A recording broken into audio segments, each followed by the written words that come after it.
गेल्याच आठवड्यात आम्ही ताडोबा आणि पेंच येथील अभयारण्याला भेट दिली.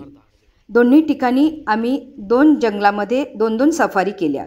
खूपच थरारक आणि विलक्षण असा अनुभव होता तो. ताडोबाच्या जंगलामध्ये पहिल्याच सफारीत आम्हाला तारा वाघिणीच्या 2 बछडाचं दर्शन घेता आलं. अगदी थरारक असा तो अनुभव होता. कॅमेरा वापरण्यास बंदी होती, त्यामुळे आम्ही चित्रित करू शकलो नाही, परंतु त्याचं ते रूप आम्ही अगदी डोळ्यात साठवून ठेवलेलं आहे. पेंच अभयारण्यात तुरिया गेटमधून आम्ही सकाळी 6:15 वाजता जंगल सफारीसाठी निघालो. मोबाईल वापरण्यास परवानगी होती, म्हणून आम्ही चित्रीकरणसुद्धा करता आलं. त्यातीलच काही क्षण तुमच्याशी शेअर करत आहे. जंगलात शिरताच तुम्ही एका निराळ्याच जगात प्रवेश करता. प्राणी, पक्षी आणि वृक्ष. हे घोस्ट ट्री. वर्षाला 3 वेळा ह्या झाडाचा रंग बदलतो. विचित्र आकाराचं हे झाड रात्री चकाकते, त्यामुळे त्याला घोस्ट हे नाव पडलेलं असावं. आमच्या जिप्सीमध्ये आम्ही 6 जण आणि ड्रायव्हर आणि गाईड मिळून एकूण 8 जण होतो. गाईड वेळोवेळी जंगलातील मनोरंजक अशी माहिती पुरवित होता.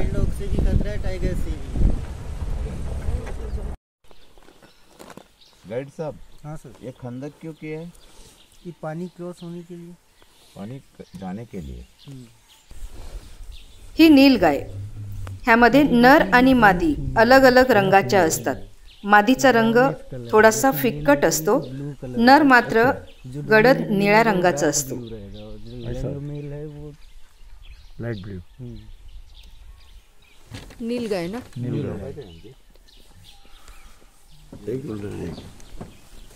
जंगलामधून कानावर पडणारे विविध पक्ष्यांचे मधुर स्वर मन प्रसन्न करत होते. ताडोबाच्या जंगलामध्ये बांबूची झाडं मोठ्या प्रमाणावर आहेत, पण ती सुद्धा आता 40 वर्षाची झाली असल्याने सुकून गेली आहेत. येथे मात्र साग आणि अन्य वृक्षाची संख्या लक्षणीय आहे, त्यामुळे जंगल बऱ्यापैकी हिरवगार वाटत आहे. पावसाच्या पाण्याचा निचरा होण्यासाठी असे हे खंदक खणलेले आहे. किती मंजूळ आवाज आहे. वाघाचं दर्शन होवो न होवो, परंतु हे जंगल पाहणं हा सुद्धा एक खूप छान अनुभव होता. गाईडने सांगितल्यानुसार ह्या जंगलामध्ये हरणांची संख्या 25,000हून जास्त आहे. काही ठिकाणी पाण्याचे भरपूर साठे उपलब्ध आहेत. उंच वाढलेलं गवत आहे. बऱ्याच वेळेला हे पाणी पिण्यासाठी आलेल्या वाघाचं दर्शन पर्यटकांना घडते. काही पाण्याचे साठे एखाद्या लँडस्केपसारखे दिसते, अतिशय मनोहर. माकड आणि हरिण एकत्रच असतात. पाण्याचा माग शोधण्यासाठी हरिण माकडांना सहाय्य करते आणि माकड देखील झाडावरली फळं अर्धी ते खातात आणि अर्धी हरणाला देतात. त्यांची खाद्य ते पुरवतात आणि वाघ जवळपास आल्यास माकड त्यांना विशिष्ट असा आवाज काढून सावध करतात. हरणांची संख्या जास्त असल्यामुळे वाघाला खाद्य मिळते.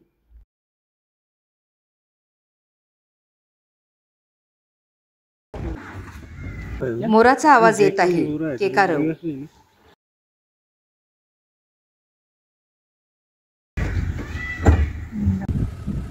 स्वारी अगदी रमत गमत चाललेली आहे. त्याला मारतात पण हे नाही देता खाली का त्याला बघून घाबरत आहे थोडा. मोर आणि लांडोर बऱ्याच ठिकाणी पाहायला मिळाले. इंद्रधनुषी पिसारा फुलविलेला मोराचं विलोभनीय दर्शन झालं, परंतु चित्रित करता आलं नाही. आणि हा झाडाच्या उंच शेंड्यावर बसलेला नीलकंठ पक्षी.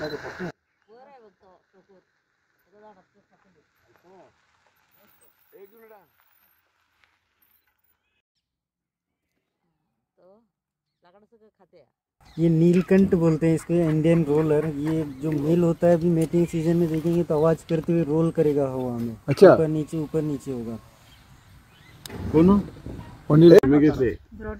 नीलकंठ पक्षाचं अगदी जवळून दर्शन.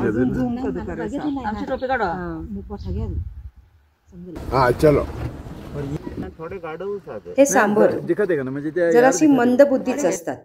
हरिणासारखे चलाक नसतात.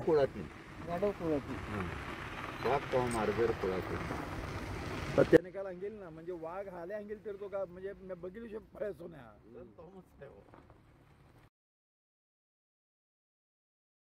टँकर व खाली कर, अच्छा टँकर अच्छा खाली करलेली त्या कॉर्नर. अच्छा इथे पाणी नाही आहे क्या? वन्य प्राण्यासाठी पाण्याचा तुटवडा पडू नये म्हणून वन खात्यातर्फे असं टँकरने पाणी सोडलं जाते.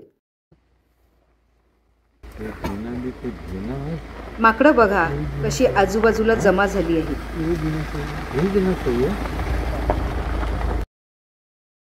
वन खातं ह्या अभयारण्याची काळजी खूप घेते. पर्यटकांना कोणत्याही प्रकारचं प्लॅस्टिक नेण्यास जंगलामध्ये बंदी आहे. कोणत्याही परिस्थितीत जिप्सीमधून पाय खाली द्यायचा नाही. जंगलातील जुने वृक्ष पडल्यानंतर ते नैसर्गिकरित्या कुजू देतात. पशुपक्ष्यांना पर्यटकाकडून कोणत्याही प्रकारचा त्रास होऊ नये ह्याची वन खाते दक्षता घेते. किती बिनधास्त फिरत आहेत कारण हे जंगल त्यांचं आहे.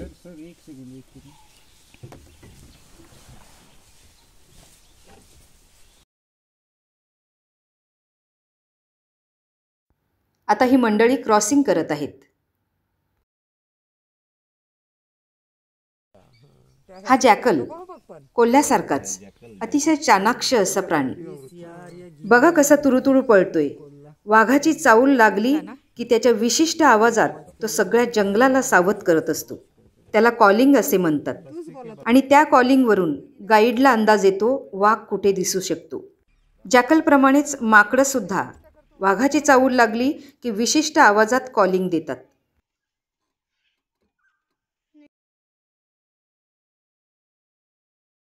साडेनऊ वाजण्याच्या सुमारास आमचा 20-25 जिप्सीचा ताफा एका ठिकाणी नाश्त्यासाठी थांबला. नाश्ता आटोपून आम्ही निघालो. आमच्यासोबत असलेली अमोल ठाकरे यांची फॅमिली जरा 5 मिनिटे उशिरा नंतरच निघाली. आणि काय नशीब त्यांचं. त्यांना कालीमट्टा वाघिणीचं अगदी जवळून मनसोक्त असं दर्शन घडलं. त्यांनी ती व्हिडिओ क्लिप नंतर आमच्याशी शेअर केली. अतिशय थरारक आणि रोमहर्षक. दूरवरून जंगलातून दमदार पावलं टाकत एखाद्या महाराणीच्या डौलात जिप्सीच्या दिशेने चालत येणारी ती कालीमट्टा वाघीण अमोल ठाकरे ह्यांच्या कुटुंबाची उत्स्फूर्त आणि नैसर्गिक प्रतिक्रिया. काहीशी भीती, उत्कंठा, हुरहुर, गाईडचा आश्वासक स्वर आणि जॅकलचा कॉलिंग काय नाही आहे त्या क्लिपमध्ये. पुन्हा पुन्हा पाहावीशी वाटेल. आता पहा कॉलिंग सुरू झाली आहे. ये हुआ रुकना मतलब वहाँ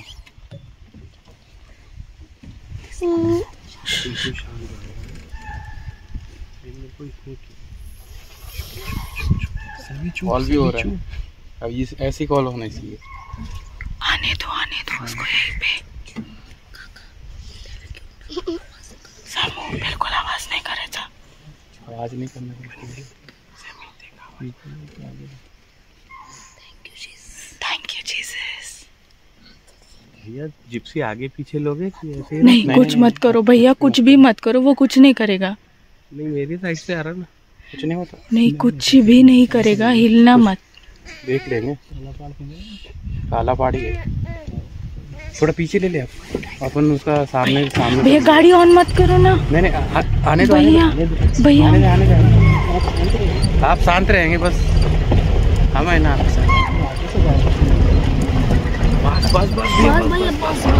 बस भैया. काय स्किन है यार, एक नंबर. इसको बोलते साइड. हेड ऑन है, चलो में हेड ऑन. सीधा चलना चाहिए इसने अभी. नहीं हेड ऑन नहीं चलते. नहीं चलते ये, ठंड में चलते हैं मैडम. एक बार दाड़ दे. दाड़े